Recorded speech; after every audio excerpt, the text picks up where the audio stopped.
while things are good, you need to begin to invest in the relationship. That's the time to say nice things to your husband, not time to complain about the other few things that he's doing or she is doing. That's the time to keep investing in appreciation, gratitude, different things. And this gives a soft landing to when I decide to be stupid and crazy, because head used to touch. Everybody's head is So, and that was talk about self-regulation. Your head was not touched. You see, somebody said between stimulus and response, there's a thinking time. I know, but what I'm saying is not that kind of touch. What I'm saying is that I would definitely offend you at some point.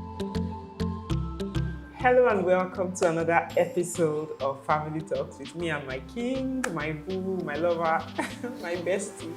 All right, so here today we are talking about who you report your spouse to. So who do you report your spouse to? Because the person you speak to about your marriage, your husband or your wife, can kill your marriage and can also make your marriage.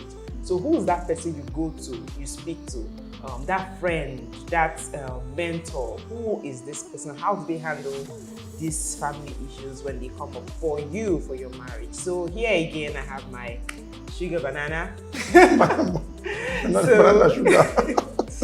So we're going to be talking about this, and so tell us, so what do you think about this? So who you report your spouse? So I reported you before. I remember. And what happened? So, generally men don't like to be reported. Okay. So, I'm not going to be talking because most times men don't really report their wife. So it's only majorly, but some men do. So I cannot say it's 100%. But most times you see more women reporting there because they don't know how to handle it. And most times, the spouses, both ends, they are really very, everybody wants the good of the home. That's why they're reporting, not because they want to destroy the home. So everybody is seeking for intervention. Probably you're at a current state. You want a desired state in your marriage, and you're trying to see that you cannot drive it. So you're trying to look for help from someone. So in order to seek interventions, I feel the first thing is, why do we even choose the intervention of first going to report to someone, choosing someone outside to get to? Because most times we always assume that the person that you're even reporting to is not parochial. Parochial means sometimes some people also, they are narrow-minded, they're also discussing to. So that person also, if it's not a broad-minded person, because most times we feel age, someone that is old should be the right person for us to report to.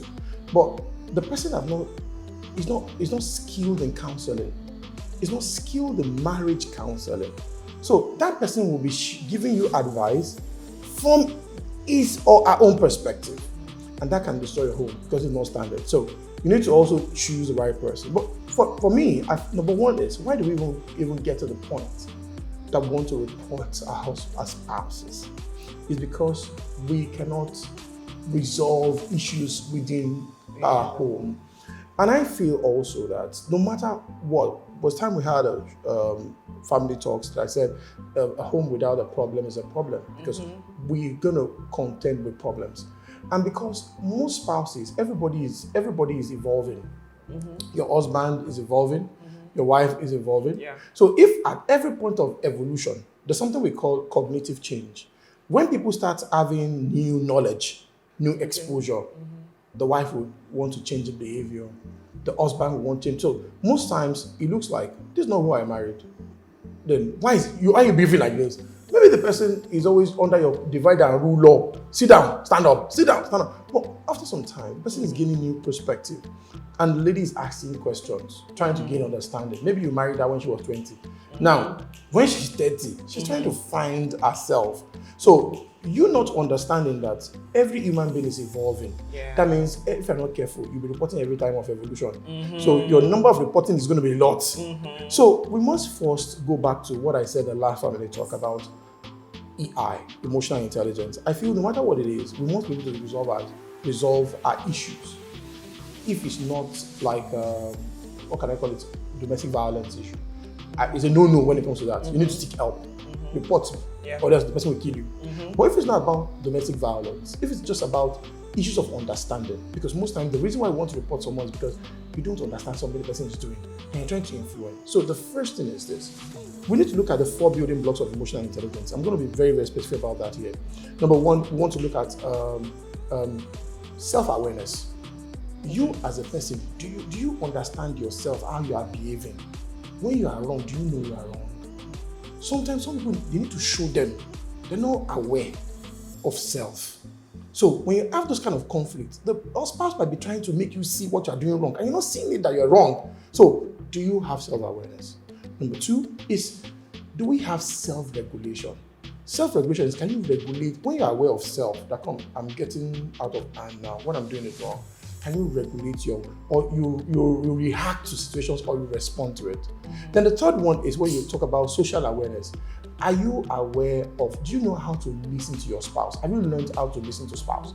I've seen people that have been in marriage for like years. They've not read 1 book or 2 books or 3 books or 4 books. They just want some people, they're like people that seek for ruminants. Ruminants are animals that after eating, they just regurgitate. So the waste of other people is what they give you. Why can't you go on and search? Because if marriage is really something gold, you want it, it's a major part of your life, they will must learn about it. A lot of times in this part of the world, they say, when you want to keep something from a black man, keep it in the base of the book. We don't really seek for knowledge when it comes to marriage. And that's why most times we don't grow. We feel that, why should I go and learn how to talk to my spouse? It comes by, I know how to communicate now. But the way you talk to your workers, or the way you talk to your friends at work, or your people, it's totally different. This is a mother of a child, and of your children, but this is also someone you stay with. So that you must learn how to listen. Sometimes we listen to talk. We're not listening to understand. So most times that person might even be saying what you want to say. Yeah. But you guys are already shouting and all. You've not been calm enough to even listen, to even understand what the person is trying to say. Excellent. So these are issues. So those are people that lack social awareness. Then we now start talking about relationship management. That's the 4th part of emotional intelligence. How do we even manage relationships? A lot of time people have not learned how to do that. How do you resolve conflict among yourself? Have you learned resolving conflicts within homes? Have you read about it? Do you know about it? So there's so many knowledge gap. So in order to fill that knowledge gap, people are looking for people that have read, people that have grown, people that have been through it to now help them. But you don't know whether that person is actually acting under ignorance. So for me, that's one angle to it. The second angle, before I allow you to say something again, so when it comes to reporting to your spouse, is this person you are even reporting to, what's the person's maturity? Has the person been schooled on how to resolve marital issues? If not, you might be going from fire pan to fire. You just say, your wife came to me and said you are foolish. That person have destroyed the home. When the guy goes back home, they said you said I'm foolish. I will now show you now because that person you reported to is the foolish person. He doesn't know, he's unaware. So sometimes you need people that are mature. Because if a spouse reports, maybe somebody came in to report his spouse to me, I will not even let you know that your spouse.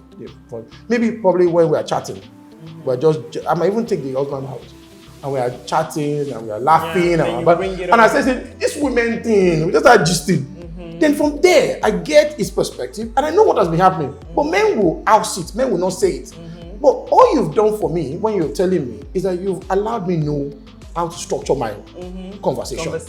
But if everybody hearing that your spouse reported to me, that alone will make that person feel, then now tell them to come and resolve this own problem. So I feel it's also to know the maturity of the level of the people you are reporting to, and also to know that spouses don't like when they are being reported.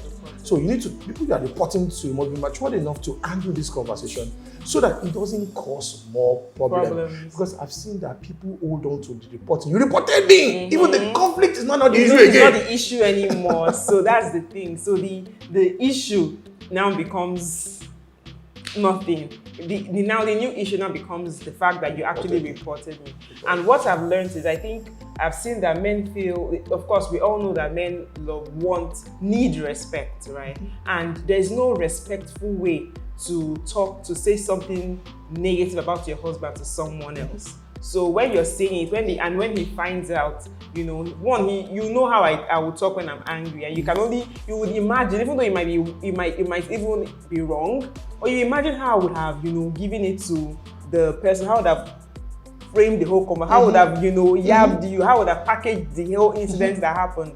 And speaking to someone that way, the person will just be like, no. So you've gone to rubbish me outside. We could have resolved this by ourselves. So that's amazing. And also feel that there's something we call assertive communication. Whenever you are communicating with your spouse or the other person that is about to help you mediate is one communicating, that person should be very assertive in communication. That person should communicate in a very objective way, not bringing down the other person. Okay. Sometimes people want to say, women don't have brain. You are a man of all women. You are causing more problem. Yeah. So you must be able to be very assertive, be direct, and confront it. And when you don't forget, in the earlier days of our marriage, we too have a lot of conflicts. Yeah. And when we're trying to resolve those conflicts, you see, sometimes I will carry Bible. I will say, Jibola is foolish here. You two, you are foolish here. But the Bible is wise. So let us see what the Bible is saying about this. Oh yeah, let's read this together. We're trying to say that I don't know. But both parties must, because we're all work in progress. Yeah. So you should not feel you know all as a man. You should not feel you know all as a woman. So it's easier to resolve home conflict if people feel this word is not coming. It's coming from something else that is not you and I. Sometimes you must come up with books that both of you should read. Maybe articles that you guys should read, and you discuss it. Discuss it when there's no problem. Because I was about to say that how do you bring an article and say, come, let's discuss when there's a problem? So obviously that should be done when there's because you prepare for war in a time of peace. Yeah. So most times we've not prepared, we've not done a lot of things to prepare our spouses for, because we will have conflict.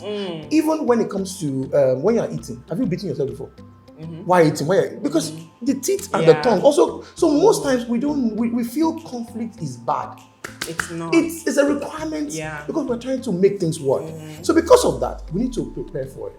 Upskill ourselves, have education around ourselves. And I feel when we keep doing that, we might not really need somebody else to help us intervene. And if we need somebody else, let's be careful with our choices. Okay, so wrapping up is this. One thing I just got from what you were saying is conflicts will always happen. So preparing for conflict before it even happens. So what I always say also is this, that while things are good, you need to begin to invest in the relationship. That's the time to say nice things to your husband, not time to complain about the other few things that he's doing or she is doing. That's the time to keep investing in appreciation, gratitude, different things. And this gives a soft landing to when I decide to be stupid and crazy, because head used to touch. Everybody's head is So, and that was talk about self-regulation. Your head must not touch. You see, somebody said between stimulus and response, there's a thinking time. I know, but what I'm saying is the normal kind of touch. What I'm saying is that I will definitely offend you at some point. So at that point, when I offend you,